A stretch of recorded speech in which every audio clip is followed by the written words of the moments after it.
저는 위로라는 제목으로 여러분과 함께 은혜를 나누고자 합니다. 우리들은 누구를 막론하고 삶을 살아가는 과정에 상처를 입게 되는 것입니다. 그 상처 입은 곳을 붕대로 감아주는 것이 위로인 것입니다. 우리는 서로에게 위로의 말과 손길로 고통을 극복할 수 있도록 해야 하는 것입니다. 서로 친밀한 관계 속에 있을수록 더욱 위로가 필요한 것입니다. 남편과 아내 사이, 부모와 자식 사이, 상사와 아랫사람 사이, 친한 친구 사이 등 어디를 가나 상처가 없는 곳은 없기 때문에 위로가 꼭 따라야만 되는 것입니다. 괴로움을 어루만져 잊게 해주시는 진정한 위로가 있어야 이 세상 삶을 살아갈 수 있게 되는 것입니다. 최근 현대경제연구원이 발표한 보고서에 의하면 2014년 국내 10대 트렌드, 유행이란 말입니다. 10대 유행이 있는 중에 하나가 위로가 필요한 사회라는 것입니다. 고용이나 주거, 노후에 대한 불안이 증가하면 힐링이나 멘토, 상담과 같이 불안을 달래주는 위로 산업이 발달할 것이라고 예측을 합니다. 실제로 길거리에서 외롭게 힘든 사람들을 위하여 프리 허그, 즉 공짜로 안아드립니다 하는 이벤트가 열리는 것입니다. 외롭고 괴로운데 따뜻한 가슴에 품어주는 것 위로가 되거든요. 그러니 값없이 길거리에 간판 세워놓고 오시면 안아줍니다. 그러고 오면 한번 콱 안아주고 얼굴 비워주고 그것만 해도 마음에 큰 위로가 되는 것이 그런 이벤트가 일어나고 있다는 것입니다. 사람의 말을 듣고 고개를 끄덕이거나 가로저음으로 얘기할 수 있는 도리도리 인형이 인기가 있다고 말합니다. 우리 어릴 때 어머님이 우리를 보고 야 도리도리 진진진진 쪼막쪼막 그런 기억이 나는데 얼마나 마음이 외롭기 때문에 위로받기 위해서 그런 도리도리 인형을 갖다 놓고 그렇지 이게 싫어 그걸 보고 위로를 받는다는 것입니다. 그러니 오늘 세상이 얼마나 살기에 고통스러웠다는 것을 알 수 있습니다. 오늘날 많은 사람들이 위로를 필요로 하지만 정작 위로를 얻을 곳이 없다는 것을 말해주고 있습니다. 옛날에는 이웃이 어려운 일을 당하면 찾아가서 위로해 주었고 구전 일을 당하면 발벗고 나서서 도와주고 해결해 주었습니다. 그러나 오늘날에는 가족 간에도 이웃 간에도 상처와 불신이 가득하여 위로 얻기를 힘쓰나 어렵습니다. 우리는 주님의 사랑으로 서로를 향해 위로의 손길을 내밀어야 되는 것입니다. 여러분, 예수님은 이 땅에 살 동안에 위로가 필요 없었을까요? 예수님은 하나님이신데 그러나 그는 사람으로 태어나셨으므로 우리 인생이 겪는 모든 고통을 다 겪었습니다. 사람이 고통을 당할 때 그 고통을 극복해 나갈 수 있는 길은 위로가 있어야 되는 것입니다. 예수님은 하나님 사람이 되어 오셨기 때문에 사람이 당하는 모든 고통과 상처를 입었으며 인간을 위한 십자가 고난을 당할 것을 생각할 때 한없는 스트레스를 받았었습니다. 그래서 예수님은 하나님 앞에 이 잔을 옮기게 해달라고 기도할 때 땀방울이 핏방울이 되어서 떨어진 적도 있습니다. 주님은 하나님 앞에 할 수만 있으면 이 잔을 옮겨달라고 말씀을 하셨고 제자들들 앞에서 내 마음이 번뇌스러워 죽을 징이라고 말하는 것입니다. 예수님도 하나님이었지만 순수한 우리 사람으로 오셨기 때문에 사람이 당한 고난을 견디기 위해서는 위로가 반드시 필요한 것입니다. 이를 극복하기 위해 위로가 필요한데 주님께 결정적인 위로를 준 분이 있습니다. 예수님께서 어느 날 베다니의 나병 환자 시몬의 집에서 식사하실 때 한 여자가 옥합을 품에 품고 왔습니다. 유대 나라에서는 시집 갈 때 지찬물로 옥합에 향료를 채워서 가져가는 것입니다. 옥합이 크고 향료 이질이 좋으면 시집 갈 때 대단한 환영을 받습니다. 그런데 한 여자가 매우 값진 향유, 그냥 값진게 아니라 아주 고급 향유를 가득 채운 그 옥합을 가져와서 그냥 붓는 것이 아니라 예수님 발 앞에 와서 탁 때려서 바삭 하고 깨뜨렸습니다. 그것은 그날로서 자기 인생을 예수님 앞에 다 부어버렸다는 것입니다. 시집도 안 간다. 이제 여태까지 모아놓은 향료를 다 부어버리신 거는 또 새로 언제 모으겠습니까? 내 인생은 이로써 주님 앞에 부어버린다. 그런 의미로 옥합을 깨뜨려서 향기가 가득 차게 향료가 쏟아지는데 이것을 예수님의 머리에다가 부었습니다. 그러고 난 다음에 나머지는 예수님의 발에다가 붓고 그대로 하는 것이 아니라 자기의 머리카락을 싹 펼쳐서 발을 막 닦았습니다. 그러고 난 다음에 예수님을 쳐다보는 그 얼굴에 환희가 넘쳤습니다. 기름이 온 머리, 산발이 된 머리에서 뚝뚝뚝 흐르고 온 손에 기름 천집니다. 예수님은 아무 말도 안 하시고 그대로 음식을 잡수시는 것입니다. 그런데 제자들과 함께 있는 사람들이 얼굴을 시퍼렇게 해서 화음을 치면서 이 여자를 향해서 비난을 했습니다. 마가복음 14장 4절 5절에 보면 어떤 사람들이 화를 내어 서로 말하되 어찌하여 이 향유를 허비하는가? 이 향유를 300데나리온 이상에 팔아 가난한 자들에게 줄 수 있겠도다. 그렇게 화음을 치고 여자를 꾸짖었습니다. 한 데나리는 노동자 한 사람이 하루 일당을 받는 것이 한 데나리입니다. 300데나리니까 노동자가 1년 동안 모은 돈 그만한 값이 나는 기름이었습니다. 그때 예수님께서 한참 계시다가 그 제자들과 사람들에게 힘을 합쳐서 이거 왜 낭비하냐 그렇게 하실 것 같은데 안 했습니다. 주님은 이 여자를 변호했었습니다. 예수님이 마가복음 14장 29절로 8절에 보면 예수께서 이르시되 가만히 두라. 너희가 어찌하여 그 여자를 괴롭히냐. 그가 내게 좋은 일을 하였느니라. 가난한 자들이야 항상 너희들과 같이 있으므로 너희가 도와주고 싶으면 도와줄 수 있지 않느냐. 나는 항상 같이 있지 않는다. 나는 이제 죽어야 한다. 그런데 이 여자가 힘을 다하여 내 몸에 향유를 부어 십자가에 못 박혀 죽을 장례를 감당할 수 있도록 준비해 주신 것이다. 예수님은 이 여인이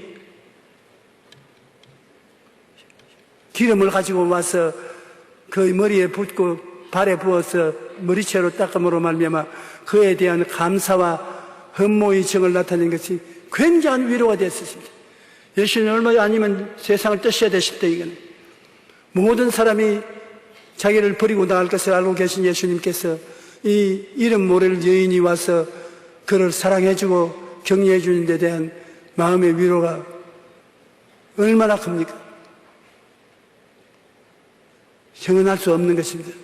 그러므로 예수님은 이 여자를 꾸짖는 자를 주님께서 크게 꾸짖고 변호해 주었습니다. 그리고 주님께서 뭐라고 말씀하십니까? 이 복음이 전해지는 곳은 천하 어느 곳에든지 이 여자가 한 일이 기념될 것이라. 이 세상에 낭비가 있는데 허랑방탕해서 낭비한 낭비도 있거니와 거룩한 낭비도 있습니다. 하나님을 영광스럽게 하고 사람에게 생명을 주는 낭비는 거룩한 낭비인 것입니다. 이 여인은 거룩한 낭비를 한 것입니다. 마가복음 14장 9절에 내가 진실로 너에게 이르노니 온 천하 어디서든지 복음이 전파되는 곳에서 이 여자가 행한 일도 말하여 그를 기억하리라. 엄청난 칭찬인 것입니다. 온 천하 만국에 복음이 전거되는 곳은 이 여자가 기름을 내 발에 머리에 부은 것이 기념되리라고 했습니다. 바로 그 예수님의 예언이 이루어져서 오늘날 제가 2000년 후에 여의도 순복음교회 강단에서 이 여자가 한 일을 여러분에게 알려드린 것입니다.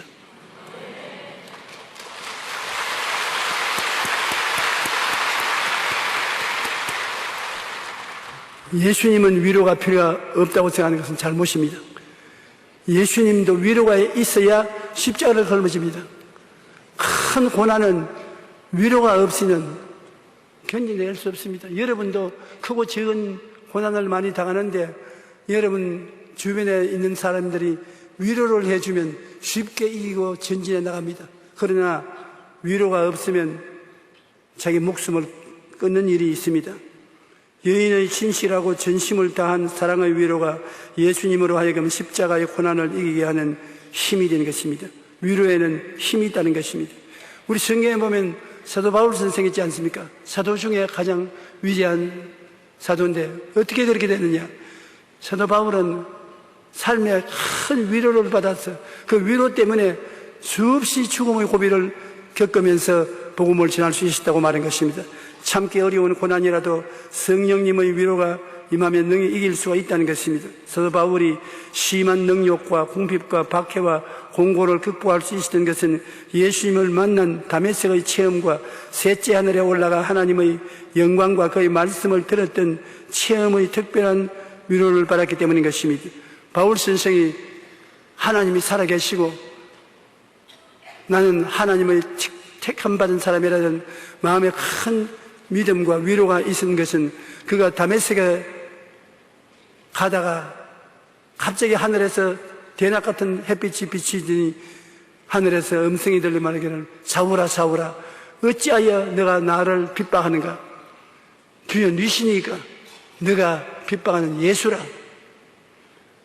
그는 다메섹에 있는 예수 믿는 사람들을 붙잡아서 예루살렘으로 와서 심판하려고 가는 길인데 그 예수님을 만났습니다. 부활한 예수님을 빛 가운데서 만나고 눈이 부시어서 어두워졌습니다.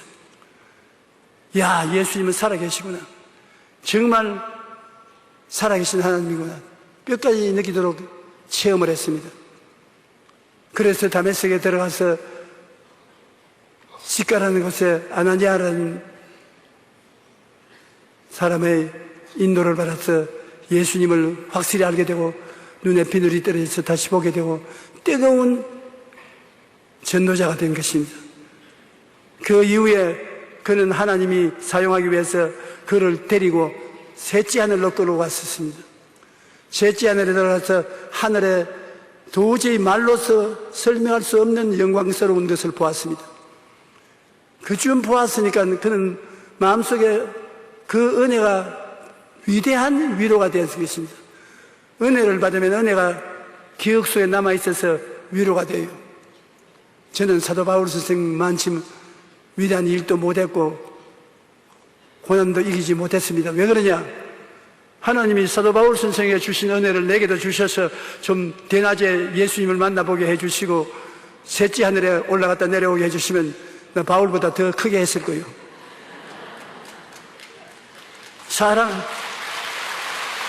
사람이란 은혜를 받으면 은혜가 마음속에 오래오래 남아서 위로가 되는 것입니다. 여러분들도 성령을 받으면 성령이 마음속에 계셔서 오래오래 은혜가 되고 위로가 되는 것입니다. 쓴 물을 달게 하는 것은 은혜인 것입니다. 은혜가 여러분의 위로가 되는 것입니다. 형제들아, 우리가 아시아에서 당하는 환난을 너희가 모르기를 원치 아니하노니 힘에 겹도록 심한 고난을 당하여 살 소망까지 끊어지고 우리는 우리 자신이 사형선고를 받은 줄로 알았으니 이는 우리로 자기를 의지하지 말고 오직 죽은 자를 다시 살리시는 하나님만 의지하게 하랬습니다. 그가 이같이 큰 사망에서 우리를 건지셨고 또 건질 것이며 이후에도 건지시기를 그에게 바라노라. 이렇게 어마어마한 죽음에 가까운 고통을 당해서도 바울이 이긴 것은 그가 은혜를 받았기 때문인 것입니다. 살아계신 하나님의 은혜를 받아서 그것이 마음속에 있어서 큰 위로가 된 것입니다. 위로라는 것은 파라클레오라는 헬라어인데 파라라는 것은 곁에고 클레오라는 것은 와서 도와주는 것을 말하는 것입니다. 주님께서 말씀하기를 내가 아버지께 구하겠으니 또 다른 보혜사를 너에게 주사 영원토록 너희 위에 함께 있게 하겠다. 다른 보혜사, 예수님은 처음 보혜사, 나와 꼭 같은 다른 보혜사, 성령 보혜사를 보내겠는데, 이 성령 보혜사는 하나님께로부터 보내심을 받아 우리 가까이 와서 우리를 돕는 일이라는 말인 것입니다. 보혜사 성령이 오셔서 우리를 도와주기 때문에 우리는 그 은혜로 인하여 고난을 극복해 나갈 수가 있는 것입니다. 내가 아버지께 구하겠으니 그가 또 다른 보혜사를 너에게 주사 영원토록 너희와 함께 있게 하시니, 예수님은 첫째 보혜사고 또 다른 보혜사, 예수님과 꼭 같으나 다른 보혜사가 와서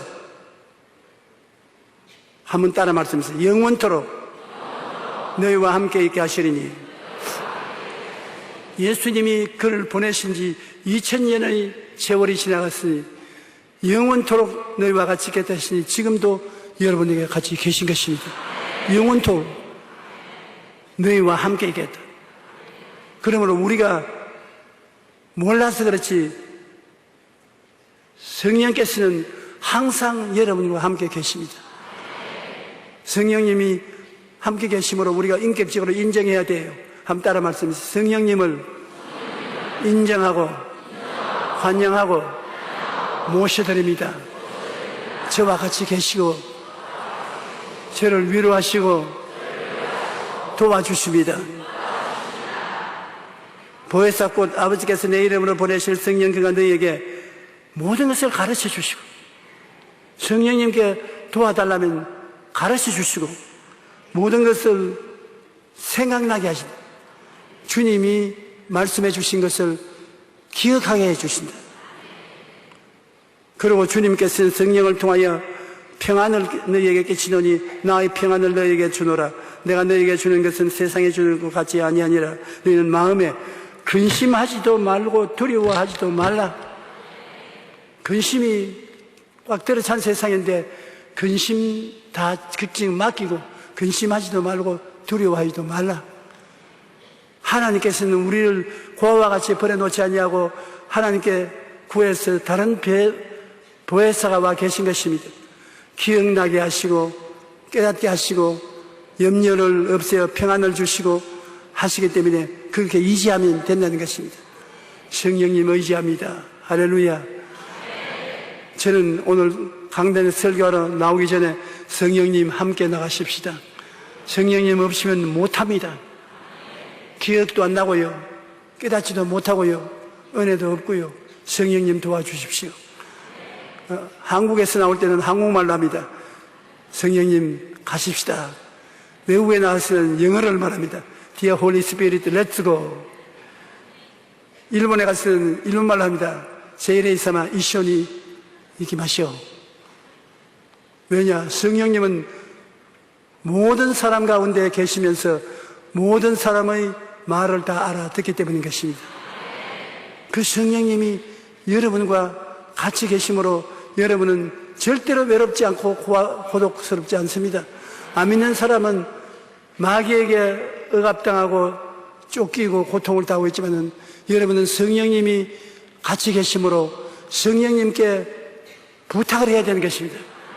아버지께 기도하고 예수님께 감사하면 성령님이 여러분과 함께 계심으로 성령님께 부탁해야 되는 것입니다. 구약 4000년 동안에 아버지가 역사했고 신약 30년 동안에 예수님이 역사했고 오순절날 이후로 주님 오시는 그날까지는 2000년이 넘도록 성령님의 시대라 성령님이 여러분과 함께 일하는 것입니다.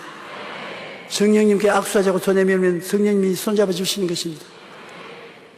그러므로 성령님과 같이 있으면 근심하지도 말고 두려워하지도 말아야 될 것입니다.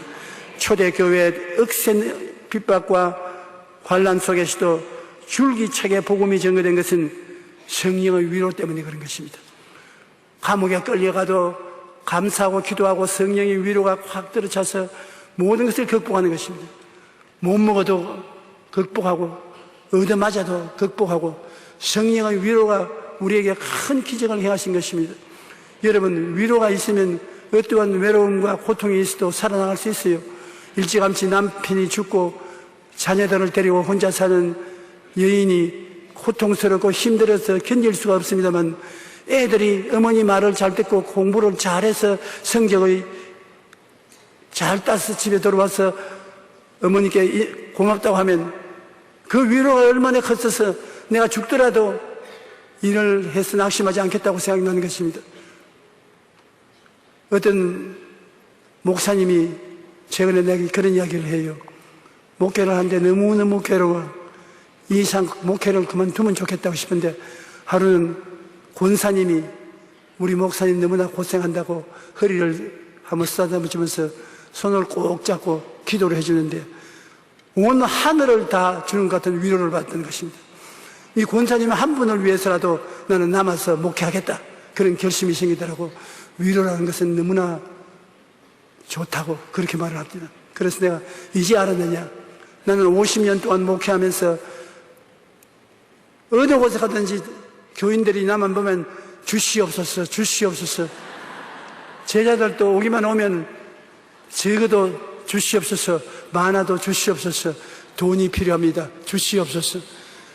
그렇게 달라고만 하는 말을 듣다가 나에게 조그마한 먹거리를 가지고 와서라도 앞에서 기도해 주시고 이거 먹고 건강하라면 그것이 마음에 얼마나 고맙고 위로가 되는지 더 기도하고 더 열심히 교회 사업을 해야 되겠다는 그런 힘이 생겨나는 것입니다. 여러분, 위로가 필요가 없는 것 같이 생각하지만 그 잘못 생각입니다. 절대적으로 위로가 있어야 되는 것입니다. 결혼을 했는데 남편이 얼굴이 못나고 키도 작고 말도 잘 못하고 학력도 없더라도 굉장히 부인을 위해주고 힘을 주고 용기를 주고 붙들어주면 그것이 위로가 되어 나타나면 어떤 잘생긴 남자보다 그 못생긴 남자하고 사는 것이 더 행복한 것입니다. 위로가 있어야 돼요. 위로 없는 인생은 버림받은 인생과 같은 것입니다. 사도행전 1장 8절에 오직 성령이 너희에게 임하시면 너희가 권능을 받고 예루살렘과 온 유대와 사마리아와 땅까지 이르러 내 증인이 되리라. 하나님 성령이 오셔서 위로가 되면 전도자가 돼요. 남에게 나가서 열심히 전도하고 구역장, 지역장, 주의 종이 되는 것은 하나님으로 말미암아 성령의 위로가 마음속에 왔기 때문에 그 위로를 감당할 수 없어서 주의 종이 되기도 하는 것입니다. 사도행전 2장 4절에 그들이 다 성령의 충만함을 받고 성령이 말하게 하심을 따라 다른 언어로서 말하기를 시하니라. 사도행전 시절에 성령이 임하셔서 충만하게 되고 방언까지 하게 되고 그 성령으로 말미암아 위로가 넘쳐남으로 어떤 고난도 참을 수가 있는 것입니다. 성령은 바로 위로의 영인 것입니다. 파라클레토스, 하느님께서 보내심을 받아 위로해 주는 영입니다. 그 위로가 있으면 어떠한 고난도 이겨나갈 수가 있는 것입니다. 그리하여 온 유대와 갈릴리와 사마리아 교회가 평안하여 든든히 썩어가고 주를 경외함과 성령의 위로로 진행하여 수가 많아지더라. 교회가 크게 수가 많아지는 것은 성령의 위로를 받는 사람들이 세상에 나가서 마음에 고통스럽고 괴로운 사람에게 위로를 나누어 주므로 예수 믿는 사람 수가 많아지게 되는 것입니다. 여러분, 위로를 받은 사람이어야 다른 사람도 위로할 수가 있는 것입니다. 내가 위로를 받으면 그 위로를 가지고 다른 사람을 위로해 줄 수가 있는 것입니다. 고린도후서 1장 3절로 7절에 보면은 찬송하리로다 그는 우리 주 예수 그리스도의 하나님이시요 자비의 아버지시요 모든 위로의 하나님이시다. 하나님은 위로의 하나님이시겠어요. 우리의 모든 환난 중에서 우리를 위로하사 우리로 하여금 하나님을 받는 위로로서 모든 환난 중에 있는 자들을 능히 위로하게 하신 이로다. 하나님 위로의 하나님이시라. 환난 때에 부러지려면 위로해 주어서 환난을 이기게 해주시고 그 다음 환난 당한 사람들에게 가서 위로해 주시는 체험을 가질 수 있게 한다는 것입니다. 그리스도의 고난이 우리에게 넘치는 것 같이 우리가 받는 위로도 그리스도로 말미암아 넘치는도다. 우리가 고난을 많이 받으면 받을수록 하나님이 위로도 더 많이 주신다는 것입니다. 우리가 환난 당하는 것도 너희가 위로와 구원을 받게 하려는 것이요 우리가 위로를 받는 것도 너희가 위로를 받게 하려는 것이라.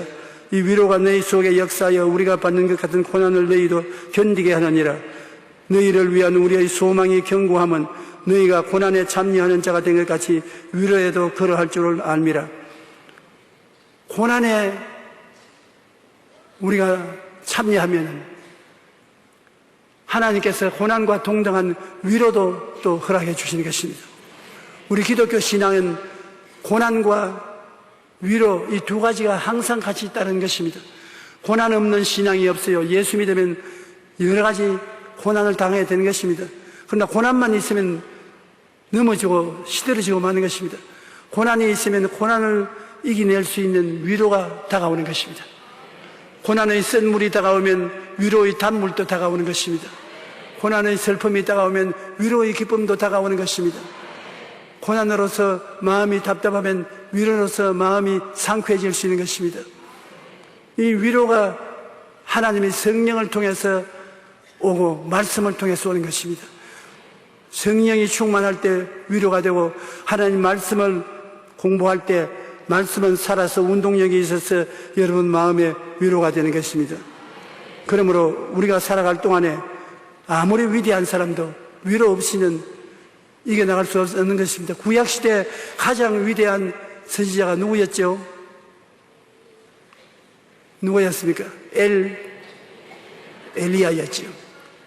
엘리야가 이스라엘 아합 왕시대 이방 여자 이세벨을 아내로 데리고 와서 온 이방의 신상을 이스라엘 백성들이 섬기게 만들었습니다.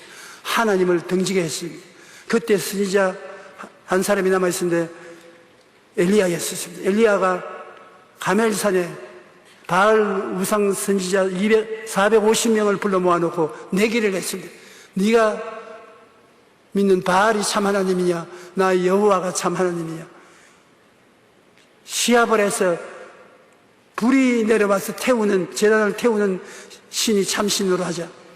그런데 바알의 450명 선지자들이 오전 중에 내내 춤을 추며 고함을 지르고 기도해도 불이 안 임했습니다. 그러나 오후 제사 지를 때쯤 될 때 엘리야는 제물을 갖다 놓고 물동이로 물을 부어놓고 하나님께 부르짖으니 하니 하늘에서 벼락치듯이 불이 떨어져서 그 짐승을 다 태웠어요.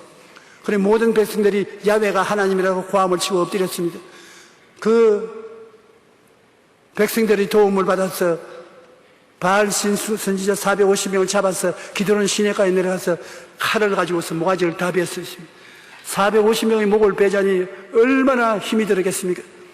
그러고 난 다음에 기도를 하니 3년 6개월 동안 비가 안 오던 그 땅에 비가 왔습니다.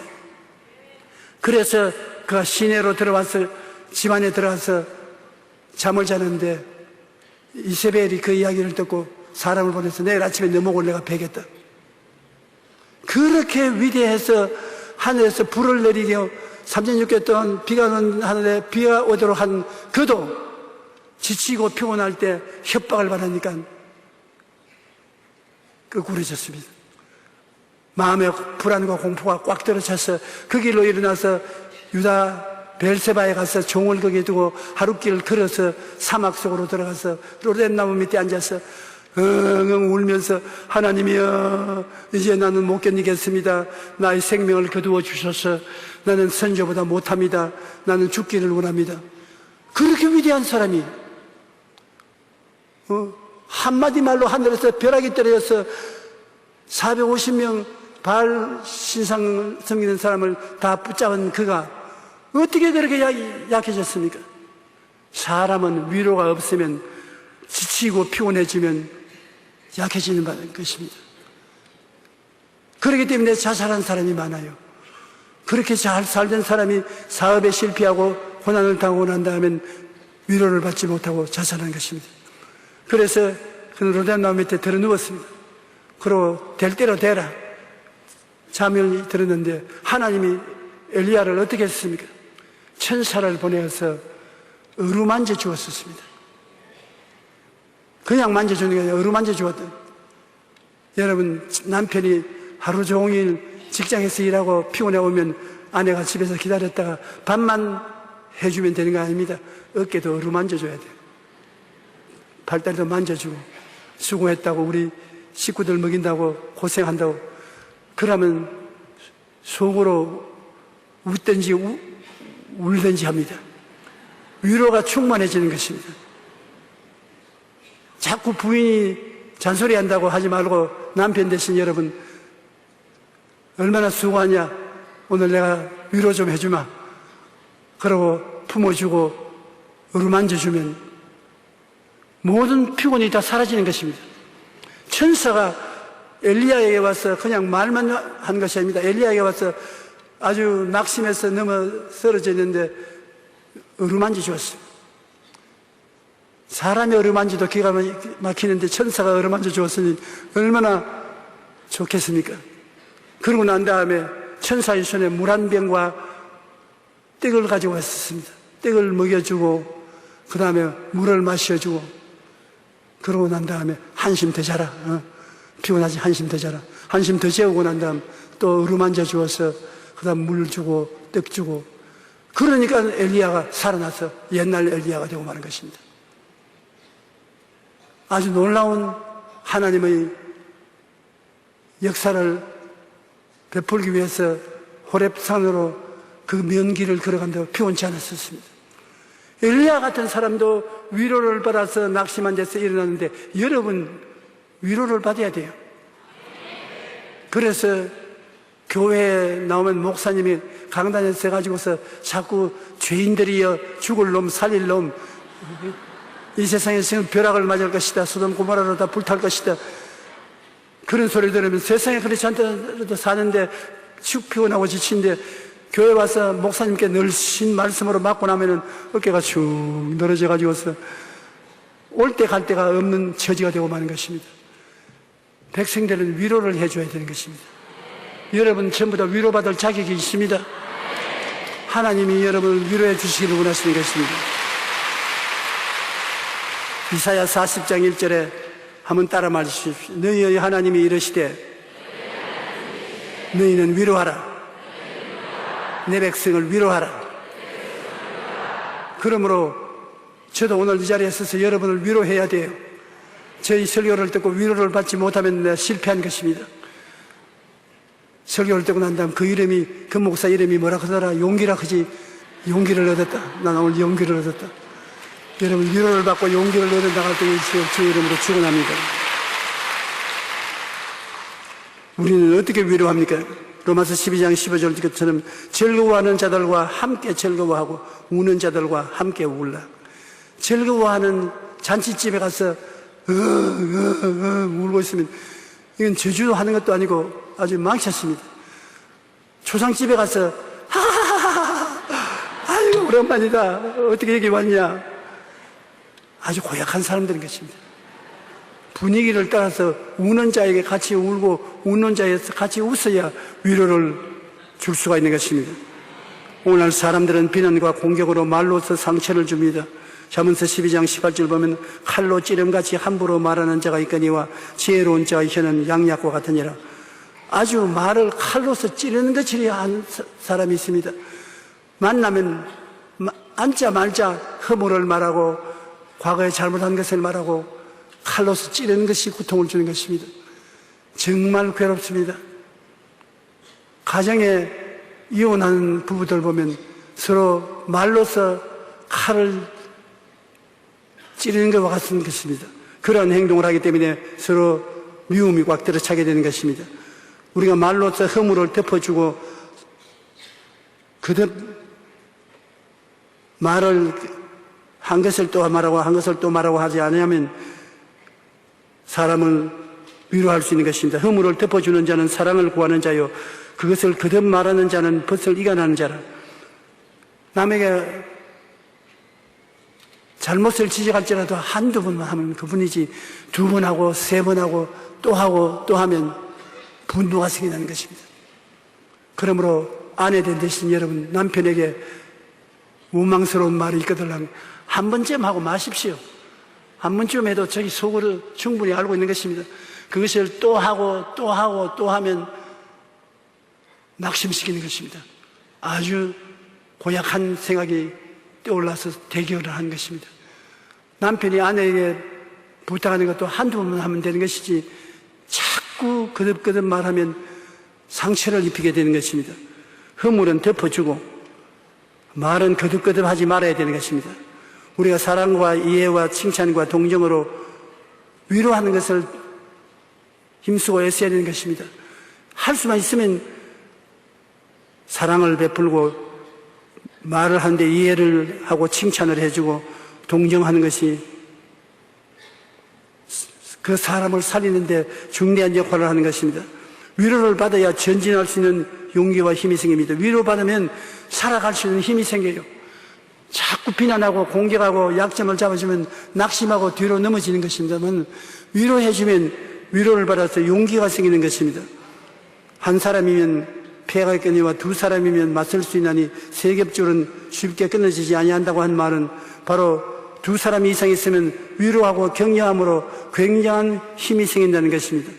그렇기 때문에 우리는 성령 충만하여 여러분 만나는 사람마다 항상 위로해 주시기를 주님 이름으로 축원합니다. 잘하는 것은 자꾸 잘한다고 칭찬해 주고, 못하는 것은 지적하고 싶으면 한 번쯤 하고 난 다음엔 하지 말아야 되는 것입니다. 장점을 말하고 단점은 덮어주는 것이 여러분 위로를 베풀어 주는 것입니다. 성령님도 우리 연약함을 도우시나니 마땅히 빌 바를 알지 못하나 성령이 말할 수 있는 단식으로 우리를 위해서 친히 간구해 주십니다. 우리가 하나님 성령께 의지하고 기도하면 성령이 우리를 방언을 통해서 도와주시고, 또 이 말씀은 여러분 성경에 하나님이 주시는 교훈이라고 생각하면 안 되는 것입니다. 교훈도 되지만은 실제로 이것은 약이 되고 치료가 되고 양식이 되고 도움이 되는 것입니다. 여러분 마음에 병들거나 육체가 병들 때 일반 약을 먹어도 약이 몸에 낫지 않고 괴로울 때 이 성경 말씀 있지 않습니까? 마음의 즐거움은 양약이라도, 마음의 즐거움은 뭐라고요? 약이라고 했어요. 성경 말씀이 그랬어요. 실제 눈에 안 보이지만은 하나님이 주신 실제 약인 것입니다. 마음의 즐거움은 양약이라도. 그러므로 몸이 아프면 여러분 마음의 즐거움을 가지는 거예요. 어떻게? 나는 즐겁다, 나는 기쁘다. 나는 즐겁다, 나는 기쁘다. 내 입에 말로 내가 묶였으면 내 입에 말로 내가 사로잡힌다고 했으니까 말하면 마음이 그것을 받아들여요. 내가 기쁘고 즐겁다. 그러면 그것이 마음의 즐거움은 양약이라도 약이 되어 하나님이 사용하는 약이 되어서 보통 약으로서는 못 고칠 병들이 즉시 낫는 것입니다. 그러므로 몸이 아플 때 암이 들렸든지 관절염이 들렸든지 불면증이 들려서 호소하든지 할 때는 여러분 앉아가지고서 누워서 나는 기쁘고 즐겁습니다. 나는 기쁘고 즐겁다. 나는 기쁘고 즐겁다. 자꾸 말하면 약을 먹는 것입니다. 그래가 한심 잡으면 깨끗이 나버려요. 참말입니다. 아주 감기기가 있거든 다른 것 하지 마십시오. 아스피린 안 먹어도 좋아요. 나는 기쁘고 즐겁다. 할렐루야. 나는 기쁘고 즐겁다. 나는 기쁘고 즐겁다. 그러고 난 다음 한숨 자고 나면 감기가 온데간데 없으는 것이. 하나님의 약을 먹었으니까. 한번 따라 말씀해주세요. 나는 기쁘고 즐겁다. 나는 기쁘고 즐겁다. 나는 기쁘고 즐겁다. 이제 예배 바치고 나갈 때 다리가 갑순한지 아닌지 알아보세요. 아주 어려운 문제가 생겼으면 여러분이 하나님 말씀을 택해서 내게 능력 주신 자 안에서 능치 못하심이 없나니라. 내게 능력 주신 자 안에서 내게 능치 못하심이 없나니라. 이게 어려움을 해결하는 약입니다. 여러분이 그렇게 말한 동안 하나님은 그 고백을 통해서 기적을 베푸시는 것입니다. 여러분 입에서 말을 해야 하나님이 그것을 약으로 변화시키는 것입니다. 마음에 믿어서 의에 이르고 입으로 시인해서 구원에 이른다고 말을 해야 되는 것입니다. 그러므로 오늘 어려운 문제가 대속안에 있는 사람은 그렇게 말하십시오. 한번 따라 말씀해. 내게 능력 주신 자 안에서 내가 모든 것을 할 수 있느니라. 그렇게 말을 하고 나면 그것이 하나님이 사용하는 특수 약이 되어서 기적을 베풀어 주신 것입니다. 말씀의 공부는 이렇게 위로가 되어요. 하나님 말씀을 여러분 공부하면 그 말씀은 살았고 운동력이 있어 좌우에 날 수 어떤 검보다 예리하여 혼과 영과 및 관절과 골수를 짜게는 것입니다. 그냥 글이 아닙니다.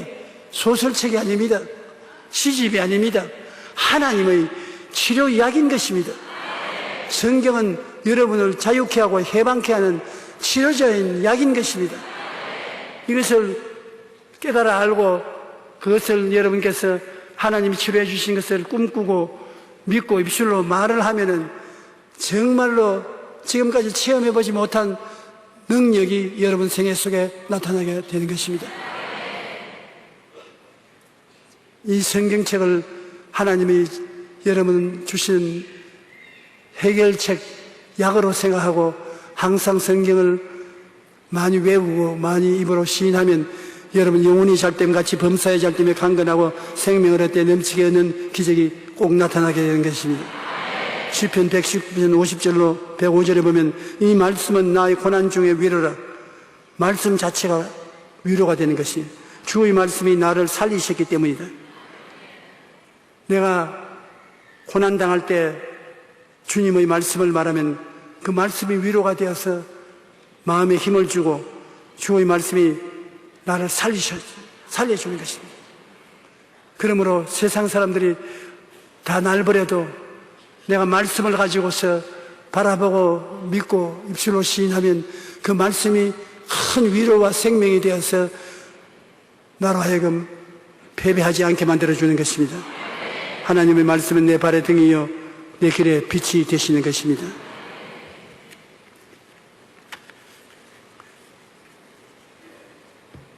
위로가 없이 고난만 당하면 희망을 잃고 자살하게 되는 것입니다.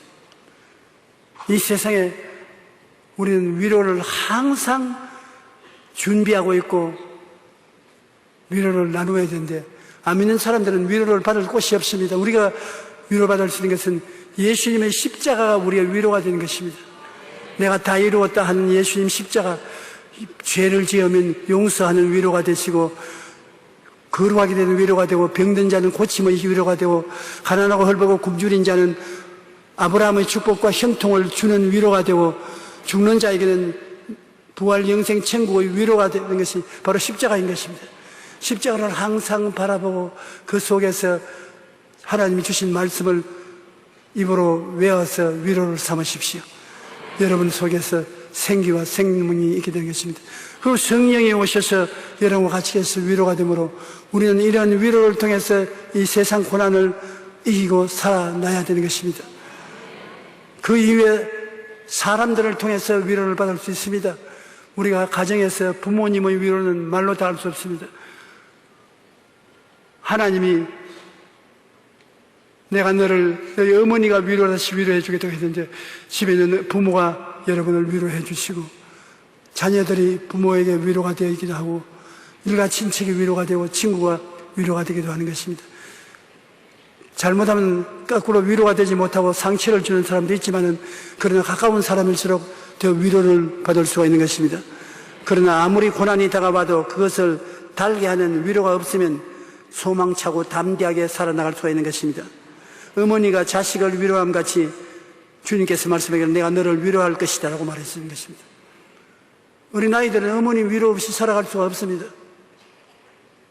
어머니가 어린아이 기저귀 갈아주고 덩어리 싸주면서 아유 우리 애기 컸구나 이제 어른이 다 됐구나 거짓말을 하면서 그 위로를 해주면 어린아이들이 그걸 듣고 쑥쑥 자라는 것입니다. 위로가 있게 됩니다. 공부를 잘 못하는 것도 어머니가 위로를 해주면 공부를 잘하게 됩니다. 에디슨은 너무나 공부를 못해서 학교 교장 선생님이 에디슨은 어머님과 함께 불렀어. 이런 천치는 우리 학교 생기고 처음 보았습니다. 도저히 교육을 못 시키시니 데리고 나가십시오. 그래 어머니가 말하기를 아닙니다 교장 선생님. 우리 아들은 너무 머리가 좋기 때문에 일반 애들하고 같을 수가 없습니다. 천재이기 때문에 바보들인 일반 아이들하고 같이 못 있으니 내가 교육시키겠습니다. 그래서 에디슨을 데리고 나갔는데 그 에디슨이 지금 우리에게도 덕을 끼치고 있지 않습니까? 이 전등불 에디슨이 발명했어요. 5만 가지 필요한 것을 발명해서 우리를 편하게 했는데 그 에디슨이 어머니의 위로의 말 한마디 때문에 그렇게 될 수가 있는 것입니다. 이 세상에 위대한 일을 한 사람들은 어머니의 위로의 말로서 위대한 사람이 된 사람이 많습니다. 그러므로 여러분 어린아이들에게 쥐어박지 말고 위로해 주십시오. 넌 위로가 머리에 좋다. 위로해 주십시오. 카루소 같은 사람은 유명한 독창가였습니다. 노래를 잘 불렀습니다. 그런데 그가 음악 학교에 갔는데 학교 선생이 불렀어. 이만큼 돼지 먹다는 소리 하는 사람 처음 봤다. 아주 음악가가 못 될 것이다. 얘는 음악 공부 소질이 없다. 완전히 낙심해서 좌절해 왔는데 그 어머니가 아니야, 우리 아들은 음악을 잘해. 반드시 성공한다. 소질이 있다. 어머니가 가톨릭교 신자였는데 가톨릭교회에 나가서 성가대에 들어가서 노래하게 했었습니다. 어머니의 격려를 받고 얘가 열심히 한 결과에 구라파뿐 아니라 오늘날 세계가 아는 음악가가 된 것입니다. 격려를 해주면 변화가 다가오는 것입니다. 여러분이 요사이 저보고 격려를 많이 해주십니다. 옛날보다 얼굴이 더 좋아 보인다. 더 건강해 보인다. 설교도 옛날보다 더 깊이 있게 잘한다.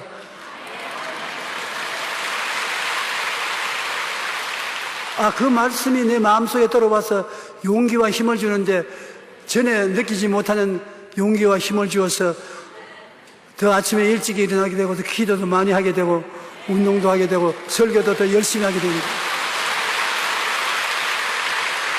감사합니다.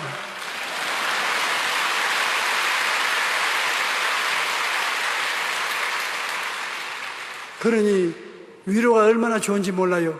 나는 온 세계 어느 곳에 가서 목회하던 것보다는 우리 사부 예배 와서 말씀 전하는 이것을 택할 것입니다.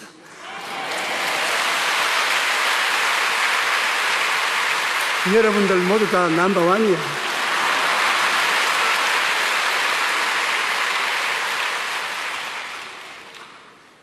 하나님께서는 낙심한 자들을 위로하는 것이 우리 하나님 것입니다. 하나님은 좋은 하나님이신 것입니다.